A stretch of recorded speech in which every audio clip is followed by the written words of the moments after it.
Salut, je m'appelle Célie, j'ai 24 ans, je viens juste de finir mes études en sciences politiques. J'habite à Paris, j'ai une grande maison, j'ai plein d'argent, j'ai un gars magnifique, j'ai plein d'amis. Bref, la vie de rêve, genre tous les week-ends en boîte parce que j'aime trop danser. Parce que je suis bien foutue, tout le monde me dit que je suis belle. Bref, la vie idéale. Mais j'ai un problème. J'ai un gros problème. C'est ça mon problème. C'est qu'après les strass et les paillettes, quand je rentre chez moi, que j'enlève ma perruque, plutôt ma prothèse, ben moi je le vois, j'ai très mal. Parce que je me dis que j'ai 24 ans, j'ai peut-être même pas fait le tiers de ma vie, et je suis condamnée à ça. Parce que je peux rien faire d'autre. Enfin, je peux pas me montrer comme ça, c'est pas possible. Sinon tout s'arrête. Pourquoi? Parce que je me suis tissée, et encore tissée, parce que je voulais qu'on me dise toujours que j'étais belle et encore belle et de plus en plus belle. Je me suis fait toutes sortes de mèches qui me serraient la tête. Des mèches, des lourdes mèches, je faisais des coiffures, je tirais. Je me défrisais, je me suis peut-être défrisée une centaine de fois. Et je me disais que ça allait s'arranger. Donc j'achetais des crèmes, je dépensais de l'argent pour m'acheter la dernière crème, Dark & Lovely, Dr Miracle, Botanica, de toutes sortes de crèmes pour arranger la situation. Et j'ai fait qu'aggraver la situation. Et aujourd'hui, je suis condamnée. Je suis condamnée à rester comme ça. J'ai pas le cancer, j'ai pas de leucémie. Pourquoi est-ce que je dois me traîner ça tout le temps? Pourquoi? Je veux pas que ça vous arrive. C'est un truc que je souhaite même pas à mon pire ennemi. Alors faites attention à vos cheveux. Parce que ça peut être indélébile. Voilà, donc la réalité de Soli, qui est certainement la réalité de millions de femmes noires qui sont dans le même chaos, dans la même souffrance. Hein. Donc nous avons initié une campagne, les de la populace, encore une fois, c'est encore nous, une campagne contre les méfaits du tissage, du défrisage, des tresses et de tout ce qui a trait à la maltraitance du cheveu afro. Aujourd'hui, il faut que ça rentre dans les têtes, il faut que ça se comprenne. Il y a un problème, un sérieux problème. Ouais, il y a un gros problème et ce qui moi me fait mal, c'est que personne n'en parle. Personne n'a tiré l'alarme pour dire que c'était plus possible, que c'est pas possible que 80 à 90% des femmes d'une communauté noire là se cachent les cheveux, s'arrachent les cheveux, se font du mal avec des produits chimiques, avec des tractions répétées. C'est pas possible. Attends, je vais juste leur montrer, hein, voilà, des alopécies. Hein, malgré que ça fasse des mois que je sois devenue naturelle, j'ai toujours un problème pour faire pousser mes cheveux de devant à cause des tractions. C'est des problèmes de millions de femmes. Voilà. C'est pas juste moi avec mon problème et son problème, c'est des millions de femmes, c'est nos mamans. Des fois, il y a des mamans quand on voit leurs cheveux, mais ça donne envie de pleurer. C'est des enfants qui commencent à être chauves à 10 ans, 11 ans. C'est grave. On est clairement dans un déni. On est dans une souffrance. Dans un gros déni. Un gros déni. C'est-à-dire qu'on se dit, non, mais j'ai juste envie de changer de tête. Non, mais je fais ce que je veux. Oui, bien sûr, tu fais ce que tu veux. Là, tu fais ce que tu veux. Il y a pas de liberté, quand tu te caches la tête sous des tonnes de mèches, et quand tu te défrises, tu te brûles, tu te rends le cheveu tout plat. Nous avons des cadavres de cheveux sur la tête. Ouais. C'est pas des cheveux, non. Ce sont les cendres. C'est comme quand on brûle, ce qui reste, c'est ça. Et aujourd'hui, il faut qu'on arrête de faire semblant. Moi, en tout cas, je ne veux plus faire semblant. Quitte à brusquer ou blesser ou piquer ou énerver les gens, moi, je suis pas là pour faire plaisir.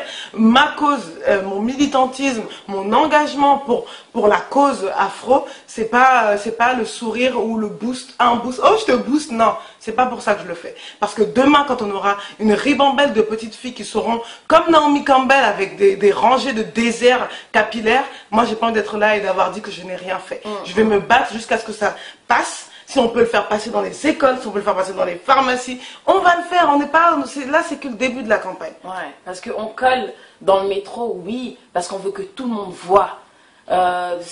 Il y en a qui pensent qu'on devrait laver notre linge sale en famille, alors que non, quand il y a des petits concernés, petits de 3 mois, on m'a défrisé les cheveux à l'âge de 3 ans, 4 ans, on me mettait déjà des produits chimiques sur la tête, et je sais que je suis très loin d'être la seule. Donc il faut tirer l'alarme. Donc pour que ce soit vu ou non par tout le monde entier, on le fera pour que ça s'arrête.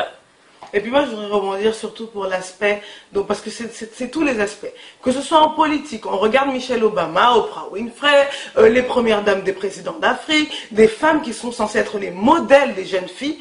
Tout le monde est dedans. C'est-à-dire qu'on est dans ce phénomène, ce cycle qui, honnêtement, me sidère. Ça, c'est d'une. De deux, dans les églises, dans les mosquées, dans les religions, on a des femmes. Oui, il faut être humble. Dieu nous dit d'être humble, de s'accepter, de faire... de s'accepter. C'est vrai ou vous acceptez? Je suis pas d'accord, je suis désolée. Ça là, c'est pas possible, c'est plus possible. Il faut arrêter de faire semblant. Pour cet aspect particulier de la spiritualité, si c'est ça, donc tu veux dire que Dieu s'est trompé. Dieu aurait dû te donner des cheveux lisses. Hein? C'est ça? Et puis, ce qui est dommage, c'est qu'on accepte tout ce qu'on nous vend. Dire que moi, je suis allée dans une boutique à Château-Rouge. J'ai donné mon argent au vendeur qui ne voulait pas du tout mon bien. Parce que lui, il sait ce qu'il vend, il sait ce qu'il y a dedans, il sait ce que ça fait, mais lui, il ne le met pas sur les cheveux de ses enfants. Donc, je lui ai donné mon argent, je l'ai acheté et je l'ai même remercié. Bonjour monsieur, à la prochaine. Mais c'est grave, il y a un problème, j'avais un problème dans la tête. Quand je pense que celle qui me défrisait, elle mettait des gants, comme Gillette Watt le dit, elle mettait des gants, elle mettait ça sur ma tête et puis moi j'étais toute gaise, comme ça, ah oui, machin, nanana, ou elle mettait de la glycérine autour de ma tête. Donc tu veux protéger le contour de ma tête, mais tu veux pas protéger mon crâne. Hein? Tu veux protéger tes mains, mais tu ne protèges pas mon crâne. Non, mais c'est grave. La prochaine fois quand vous allez à Château d'Eau, je ne sais pas où, qu'on vous défrise la tête et que la dame met des gants, faut lui dire de mettre directement avec ses doigts. Pourquoi elle protège ses doigts? Mais si elle applique directement avec ses doigts, sans mettre de gants, mais au bout d'un an, ses mains seront mortifiées.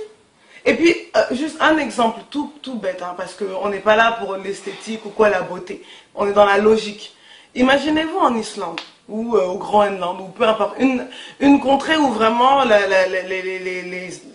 les Blancs, les Caucasiens sont majoritaires.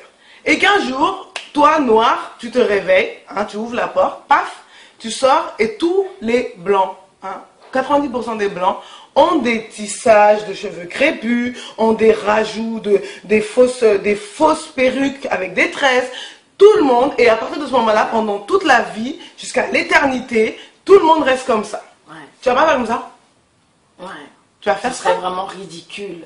C'est plus que ridicule. Il faut qu'on se réveille. Parce qu'il faut savoir que les perruques à la base, ce que moi j'ai sur la tête, c'est pour ceux qui ont la leucémie, les cancers, ceux qui ont des maladies qui sont peut-être en phase terminale. Les films. Mais c'est une prothèse. Une fille qui est en bonne santé, qui a 24 ans, qui met une perruque parce qu'elle s'est abîmée la tête ou qu'on lui a abîmé les cheveux.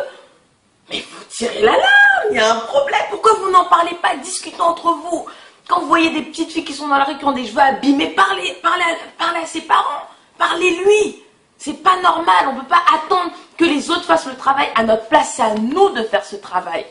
Parce que c'est la femme noire. C'est notre population qui se détruit à petit feu. On a besoin de vous, on a besoin de tout le monde, on a besoin de... On n'a pas besoin de boost, ouais, c'est bien, c'est super, on n'a pas besoin de ça. Non, on n'a pas besoin de ça, si c'est boost, on a déjà du boost, on se booste, on se booste entre nous. Je te booste, tu me boostes, on se booste. Non, donc de toute façon, je vais donner juste un dernier mot. La campagne qu'on a commencée dans le métro, dans Paris, dans les rues, n'est que le début. Non seulement on va la continuer ici, on va la continuer en Afrique, on va aller parler aux gouvernants, on va aller avec des études, on va aller parler. Il faut que le défrisage, déjà, soit perçu comme quelque chose de nocif. Comme là on parle de la cigarette, c'est pareil, c'est pas bon. Parce que j'aimerais insister sur un point. Non, ça m'énerve. Si ça concernait les populations dominantes, et pas seulement les noirs, croyez-moi que le défrisage aurait été éradiqué depuis très longtemps. Mais là, il est vendu dans les supermarchés, dans les grandes surfaces, les grandes marques, dans le métro, des grandes affiches, des trucs qui nous détruisent la tête, qui nous brûlent jusqu'à la moelle. c'est grave, c'est très grave. Et on va pas lâcher l'affaire. On va être sur le, on va coller encore dans le métro. Partout on peut coller. Même si on peut l'écrire sur nos visages là, on va le faire. On va pas lâcher l'affaire. De la populace, toujours au top. Toujours au top. Toujours là pour porter les messages. Voilà, il y avait un avant, il y avait un après. On est dans l'après, maintenant on est là. Et on part pas. Merci.